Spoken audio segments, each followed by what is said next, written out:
Uy, may dumating akong package mula sa US of A. Ano ba ito? Teka, dala pa ng DHL. Buksan nga natin. Tingnan natin kung ano yung nasa loob. Gamit natin ang aking Gerber multi-tool. Yung Gerber ko, niregalo pa sa akin ng kuya ko yan. May sentimental value yan kasi wala na yung kuya ko. Unfortunately, he passed away way back 2008. So naiwan sa akin yung memory niya, yung Gerber na yan, kasi regalo niya sa akin yan. Ano kaya nasa loob nito?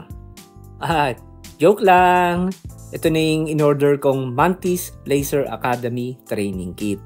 Actually, in-order ko yan 2 weeks ago sa mismong website ng Mantis. Kung magkano, hindi ko pwedeng sabihin. Baka tayo ma-reprimand. Okay, kilatisin natin kung ano yung nasa loob. Ayan, buksan na natin pa unti-unti para excited tayo. Yan, taran! Mantis! Ayan na, buksan na natin. Hirap naman buksan itong box na to. Ang daming mga tape. At ayan na, nabuksan na natin yung Mantis Laser Training Kit. Siyempre, meron siyang kasamang tripod. Ayan, tripod. Tapos, buksan na natin mismo yung laser training kit. Ano ba laman nito sa loob? Ano pa mga kasama nito? Ayan, meron siyang maliit na tripod. Kita mo, may malaking tripod na, may maliit pa. Okay. Tapos, ito, cellphone holder. Yan. Pwede nyo i-mount yung cellphone. Kasi nga, gagamit ka ng cellphone. Tapos, ito na yung pinaka, niya, yung laser niya. Para siyang, daming rounds, Pero, laser yan. Oops. Yan. Pipindutin natin. Diyan tatama yung firing pin o striker. Teka, wala pa yatang battery sa loob eh. Okay, mamaya na nga yan. At may kasama pa siyang panundot. Ayan, pang-alis ng yung laser rounds. May kasama pa siyang mga pouch. Tingnan natin yung loob. Ito, daw yan eh. Parang shades daw yan para do sa lens ng cellphone mo. Pwede rin kasi ito sa outdoor. At ito mga to naman, ayan, hinakabit ng ganyan.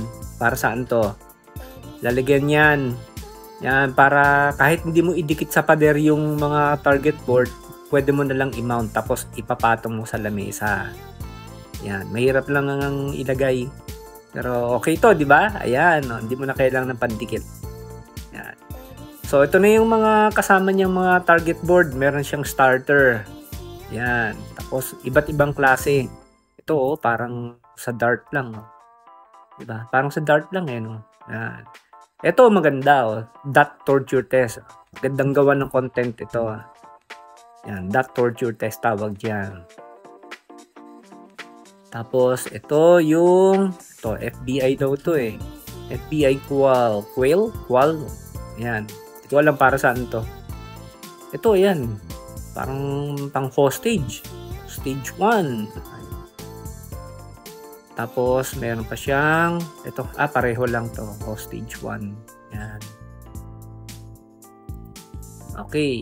Tapos, ito, ito, maganda, IDPA. Yan.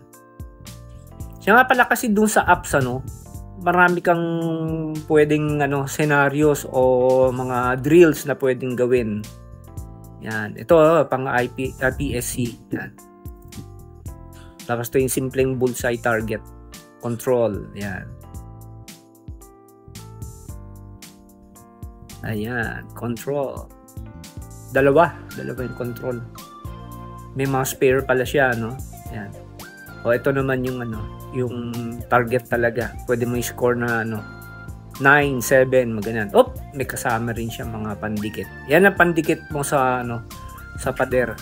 Ito yung starter. Ito mga yung maliliit na version ng malalaki.